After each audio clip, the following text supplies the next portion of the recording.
আজকেও চলে এলাম একটা পোস্ত রেসিপি নিয়ে তোমাদের সামনে। তো আজকে আমি তোমাদের সঙ্গে শেয়ার করব চিংড়ি আলু পোস্ত। চিংড়ি আলু পোস্ত হয়তো অনেকেই খেয়েছো, আবার হয়তো অনেকেই খাওনি। আমি যেভাবে রান্না করলাম সেটাই তোমাদের সঙ্গে আজকে শেয়ার করব। দেখো, এখানে 500 গ্রাম চিংড়ি মাছ আছে। আমি ভালো করে ধুয়ে বেছে পরিষ্কার করে নিয়েছি। এই চিংড়ি মাছের যে পিঠে যে একটা শিরা থাকে, সেই শিরাটা কিন্তু অবশ্যই ফেলে দেবে। যারা জানো না তাদের জন্য বলে দিলাম। এবার চিংড়ি মাছটাকে নুন আর হলুদ দিয়ে কিছুক্ষণ সময় আমি রেখে দেবো। ম্যারিনেশনের প্রয়োজন নেই, শুধু নুন হলুদ মাখিয়ে কিছুটা সময় রেখে দিতে হবে। তো আমি একটা চামচের সাহায্যে ভালো করে মিশিয়ে নিলাম, নিয়ে এটাকে একটা সাইডে রেখে দেবো। তোমরা চাইলে হাত দিয়েও মেখে নিতে পারো।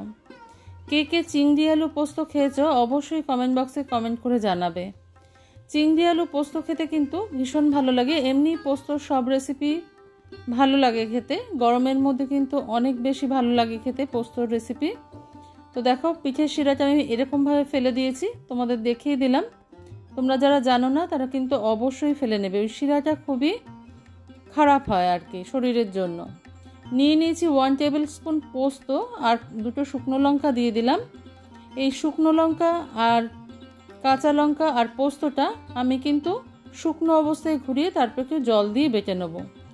ঝালের পরিমাণটা যে যার নিজেদের প্রয়োজন মতন দেবে। এবার আমি একটা কড়াই বসিয়ে নিয়েছি, আর যেহেতু সম্পূর্ণ বাঙালি রান্না সেহেতু এটাকে আমার সর্ষের তেলে করতে হবে। কিন্তু ভুলবশত আমি একটুখানি সাদা তেল দিয়ে দিয়েছিলাম, পরে তার সঙ্গে একটু সর্ষের তেল যোগ করে দিয়েছি। এবার 5 ফোড়ন অ্যাড করে দেবো। 5 ফোড়নে আমি নিয়ে নিয়েছি কালো জিরা, রাঁধুনি, মৌরি, মেথি আর জিরা, আর একটা শুকনো লঙ্কা। 5 ফোড়নটা আমি নিজে বিভিন্ন রান্নায় বিভিন্ন রকমভাবে তৈরি করে দিয়ে থাকি। তো এই ফোড়নটা আমি এই রান্নাটার জন্য ব্যবহার করলাম। কিছুক্ষণ সময় আমাদের 5 ফোড়নটা ভেজে নিতে হবে। শুকনো লঙ্কা আর 5 ফোড়নটা যখন একটা সুন্দর গন্ধ বের হবে এই ফোড়নের মধ্য থেকে, তখন আমি এর মধ্যে অ্যাড করে দেবো কুচিয়ে রাখা একটা মিডিয়াম সাইজের পেঁয়াজ। পেঁয়াজ দিয়ে খুব ভালো করে আমাদের এটাকে ভেজে নিতে হবে।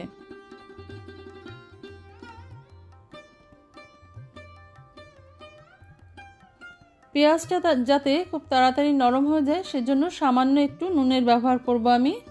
যেহেতু চিংড়ি মাছটা নুন দিয়ে আর হলুদ দিয়ে ম্যারিনেট করা আছে, সেই জন্য আমি অল্প একটু নুন দিলাম।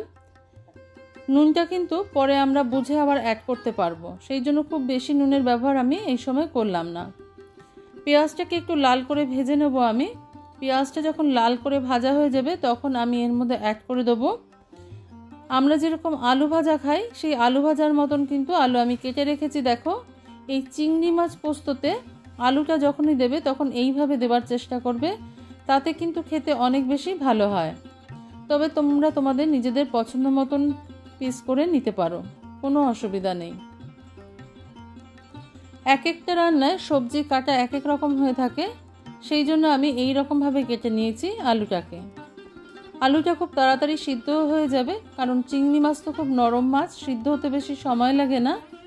আলুটা কিন্তু বড় করে কাটলে অনেক সময় লেগে যায়, সেই জন্য খুব তাড়াতাড়ি করবার জন্য আলু ভাজার মতন করে কেটে নিয়েছি আমি।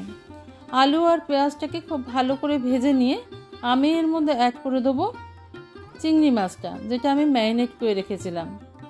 এই চিংড়ি মাছটা দিয়ে 2-3 মিনিট আমি একটু ভেজে নেব।